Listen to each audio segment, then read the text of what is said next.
Fired, framed, and left for nothing until she walked back in, took her rightful place, and made them all regret underestimating her. Emily Carter had spent the past 3 years working as a financial analyst at Westbridge Capital, a multi-billion-dollar investment firm in New York City. To her colleagues, she was just another hardworking employee, drowning in spreadsheets and reports. But what no one knew, except for her attorney, her accountant, and her older brother Ethan, was that Emily owned 65% of the company. At 35, Emily was not just an employee. She was the majority shareholder of the empire her late father, Richard Carter, had built from the ground up.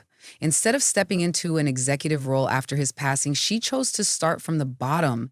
She wanted to understand every aspect of the company before claiming her rightful place at the top. But there was one person who never missed an opportunity to belittle her: Vanessa Sinclair, her direct supervisor. Vanessa, an entitled executive, always found ways to humiliate Emily in front of others. "Still eating at your desk, Emily?" Vanessa sneered one afternoon, arms crossed. "Or is that because you can't afford the fancy restaurants the rest of us go to?" Emily merely smiled. If only Vanessa knew that she could buy every restaurant in Manhattan without breaking a sweat. But Vanessa wasn't the biggest problem. That title belonged to Nathan Sterling, the company's CEO and Emily's own husband. Nathan had married her believing she was nothing more than a low-level analyst, a modest woman who wouldn't interfere in his power plays. What he didn't know was that Emily had been evaluating his leadership all along. Her biggest project, the Lexington Initiative, was a corporate restructuring plan designed to eliminate waste and streamline operations. But more importantly, it would cut out corrupt executives like Vanessa. And that's when everything changed. Vanessa and Nathan had discovered Emily's plan without realizing she was the one behind it. They accused her of corporate espionage, falsified financial reports, and framed her for leaking confidential information. One morning, Vanessa strutted into Emily's office, her smirk dripping with satisfaction. "Emily Carter, gather your things," she announced. "You're fired." Emily looked up, unbothered. "Excuse me?" Nathan walked in, feigning concern. "Emily, sweetheart, I wish this wasn't happening, but I can't make exceptions, not even for my wife." As security escorted her out, Vanessa leaned in, whispering, "You'll never work in this city again." Little did they know, they had just made the biggest mistake of their lives. Penthouse apartment overlooking Central Park, sipping on a glass of wine. She had built this sanctuary for herself, a place Nathan had never even set foot in. He thought she lived in a small, rented apartment, just another modest analyst barely making ends meet. But Emily had learned long ago that power is best wielded when no one sees it coming. Her phone buzzed. It was Meredith Lawson, her attorney. "They're unraveling, Emily. The board is panicking. The Lexington Initiative was their best shot at growth, and now Nathan's leadership is under scrutiny." Emily smirked. She had expected this. What she hadn't expected was what her accountant, Andrew Reed, would tell her next. "They've embezzled nearly $3,500,000 in consulting fees over the last month alone," Andrew reported. "And those forged documents they used to frame you? Sloppy. Vanessa created them using her administrative access." Emily leaned back in her chair, exhaling slowly. They had made this too easy. Nathan had filed for divorce earlier that morning, citing breach of corporate trust as his reason. It was laughable. A man who had stolen millions, lied to shareholders, and betrayed his own wife thought he could come out of this clean. Her phone vibrated again. This time it was a text from Nathan himself. "Emily, I'm sorry I had to end this way, but stealing company information, what were you thinking? The divorce papers are on their way. Let's keep this amicable." Emily chuckled, tossing her phone onto the couch. He really thought she would go down without a fight. The next morning, Emily arrived at Westbridge Capital's headquarters, stepping out of her sleek black Tesla Model S. She was dressed in a $6,000 navy blue Chanel suit, a stark contrast to the thrift store outfits she had worn to blend in. When she walked into the lobby, the same receptionist who had seen her escorted out 2 weeks earlier nearly dropped her coffee. "Miss Carter, you're not supposed to be here." Emily smiled. "Actually, I am. I have a meeting with the board." Inside the boardroom, Nathan and Vanessa sat confidently at the head of the table. When they saw Emily walk in, Vanessa went pale. "What is she doing here?" Vanessa demanded, her voice shaking. Nathan straightened his tie, his confidence faltering. Emily, we discussed this. The terms of your termination were clear. Before Emily could respond, Meredith walked in, pushing a cart stacked with files. Ladies and gentlemen, she announced smoothly, allow me to introduce Emily Carter, majority shareholder of Westbridge Capital and the rightful chairwoman of this board. Silence. Vanessa let out a forced laugh. She's lying. Emily's nothing more than a... Meredith cut her off. No, Miss Sinclair, you're mistaken. Emily is the daughter of Richard Carter, founder of this company, and for the past 3 years, she has been evaluating this leadership team. Nathan's face drained of color. But we're married, he sputtered. Emily turned to him, her voice calm. Yes, Nathan, I married you to see if you were the leader this company needed. Unfortunately, you failed. Vanessa's hands trembled. David, don't listen to her. Emily ignored her. Shall we start with the $3,500,000 in missing funds? Or the offshore accounts? The board members murmured in shock as Emily pulled up the evidence on the presentation screen. You set me up, Nathan whispered. Emily smiled. No, Nathan, you set yourself up. Vanessa bolted for the door, but 2 security guards stepped inside. Sit down, Emily ordered. The police are waiting to speak with you. The room fell silent. This wasn't just revenge. This was justice. Nathan Sterling sat frozen in his chair, his confident smirk gone. His entire world was crumbling, and the woman he had underestimated, his own wife, was standing at the center of it all, holding the power he had believed was his. Emily stood tall at the head of the boardroom, the presentation screen behind her flashing with damning evidence. Fraudulent wire transfers, fabricated expense reports, and shell companies that funneled millions into offshore accounts. The board members, once loyal to Nathan, now flipped through thick folders of proof, their faces darkening with realization. Vanessa Sinclair, who had once mocked Emily daily, was visibly shaking. This is ridiculous, she sputtered. Nathan, tell them this is all a mistake. But Nathan wasn't listening.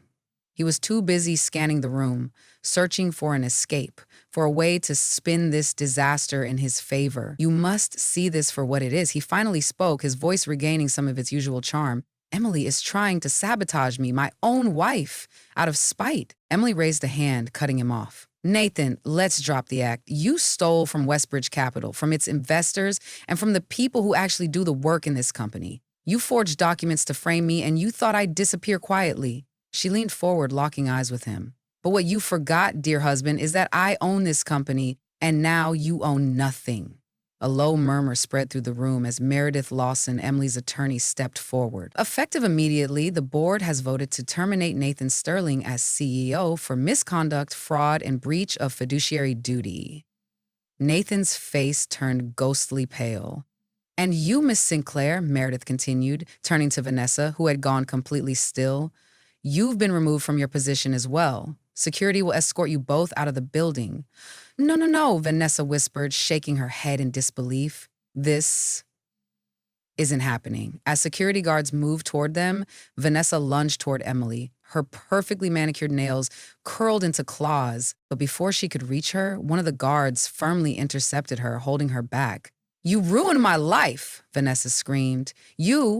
I didn't ruin your life, Emily said, her voice ice cold. You did that yourself. Nathan stood up abruptly, his chair scraping against the floor. I will take you to court, Emily, he spat. You think you can just destroy me? Emily smiled. You can try, but with the mountain of evidence against you, I doubt you'll have much luck. A slow clap echoed from the back of the room. It was Ethan Carter, Emily's older brother and one of the company's largest investors. He stood up, smiling. Well done, sis. Dad would be proud. Nathan turned toward Ethan, looking for an ally, but Ethan only shook his head. You had your chance, Nathan, and you blew it. 2 officers entered the boardroom, nodding toward Emily. Ms. Carter, we're here for them. With that, Nathan and Vanessa were escorted out in handcuffs, their empire crumbling behind them. Emily exhaled, turning toward the stunned board members. Now, she said, adjusting her cufflinks, let's get back to work. This wasn't just revenge, this was taking back what was hers. 6 months after Nathan and Vanessa's downfall, Westbridge Capital was unrecognizable. Under Emily's leadership, the company had not only survived, but thrived, proving that true power didn't come from deception, it came from strategy, resilience, and integrity.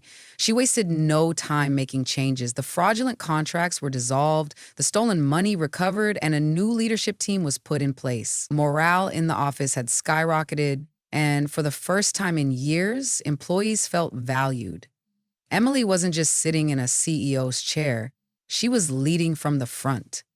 She walked through the halls of the office daily, speaking with employees, listening to their concerns, and ensuring that the toxic culture Nathan had fostered was completely wiped out. Meanwhile, Nathan and Vanessa faced their reckoning. Nathan's high-profile trial made headlines, exposing the full extent of his crimes. His accounts were frozen, his assets seized, and he was sentenced to 5 years in federal prison for embezzlement and corporate fraud. Vanessa, while not serving time, was banned from holding any executive positions for life, her reputation in ruins. For Emily, victory was sweet, but it wasn't about revenge, it was about justice. One evening, as she sat in her newly designed corner office, she received an unexpected text. It was from Nathan. "You won. I hope it was worth it." Emily stared at the screen for a moment. Before responding, "I didn't just win, Nathan. I built something better. And that's something you'll never understand." She put the phone down and looked out at the city skyline. Her journey hadn't been easy, but every challenge, every betrayal had led her to this moment. She had reclaimed her company, restored its vision, and most importantly, she had proven that real success isn't about power or money. It's about knowing your worth and never letting anyone take it away. And as for that sleek Tesla Model S she drove, she kept it, not as a symbol of wealth, but as a reminder of where she had been and how far she had come. Emily Carter wasn't just a CEO. She was the woman who had taken back everything that was rightfully hers. The transformation of Westbridge Capital wasn't just about rebuilding, it was about setting a new standard. Under Emily Carter's leadership, the firm had become a beacon of integrity, growth, and innovation. The toxic culture that Nathan had cultivated was gone, replaced by a team that valued accountability, transparency, and real leadership. In just 6 months, the company's efficiency had skyrocketed by 75% and revenue had surged to record highs. Investors who had once considered pulling out returned with even greater confidence, eager to back a company led by someone who had proven her strength under fire. Emily had not only cleaned up the mess Nathan left behind, but had taken the company to heights even her father would have been proud of. But Emily wasn't stopping there. She had bigger plans. One of the first things she did was establish a corporate mentorship program for young women in finance, something she wished had existed when she first started. She wanted to ensure that no one else had to work twice as hard just to be taken seriously. She also implemented a strict ethics committee, ensuring that no one, not even the CEO, could misuse the company's resources again. As she walked through the glass corridors of Westbridge Capital's headquarters, she felt something she hadn't in a long time. Pride, not just in herself, but in the company her father built and she had reclaimed. But there was still one final loose end. One afternoon, as Emily was reviewing quarterly reports, her assistant knocked hesitantly on her door. "Miss Carter, there's someone here to see you." Emily raised an eyebrow. "Who is it?" Her assistant hesitated. "It's Nathan Sterling." For a moment, Emily didn't react. She had assumed Nathan would try to reach out eventually, but she had no interest in entertaining his excuses. Still, she was curious. "Send him in," she said, her tone unreadable. Nathan walked in, looking like a shadow of the man he once was. His once pristine suits had been replaced with something far less refined, and the arrogance that used to ooze from him had been stripped away. He was a man who had lost everything: his job, his wealth, and most importantly, his influence. Emily leaned back in her chair. "To what do I owe the pleasure?" Nathan exhaled, rubbing his temples. "I wanted to apologize." Emily raised an eyebrow, unimpressed. "Apologize? For which part? Setting me up? Stealing millions? Lying to me for years? You'll have to be more specific." Nathan winced, clearly not expecting this version of Emily, the woman who no longer played by anyone else's rules but her own. "I lost everything, Emily," he said, his voice filled with regret. "I was stupid. I let my greed get the best of me, and I never should have underestimated you." Emily studied him for a moment. If this had been a year ago, she might have softened, might have wanted closure. But now, she didn't need it. She gave him a small, polite smile. You're right, Nathan. You never should have underestimated me. Nathan swallowed hard. I don't expect forgiveness, but I hope you can at least understand that Emily cut him off, standing up and walking to the door. Nathan, she said calmly, you're in my past, and I have no interest in dragging my past into my future. She gestured toward the exit. Goodbye, Nathan. He looked at her one last time, then silently walked out of her office, out of her life for good. Emily took a deep breath, feeling lighter than she had in years. She had reclaimed her company, her power, and most importantly, her own story. She turned back to her desk, ready to build the future on her terms. Emily Carter's journey wasn't just about revenge. It was about reclaiming her power, her legacy, and proving that true leadership isn't given, it's earned. She turned betrayal into strength, failure into success, and walked away stronger than ever. Sometimes, the best way to win is to let your enemies think they've won, until it's too late. If you love this story, don't forget to subscribe for more powerful and thrilling tales.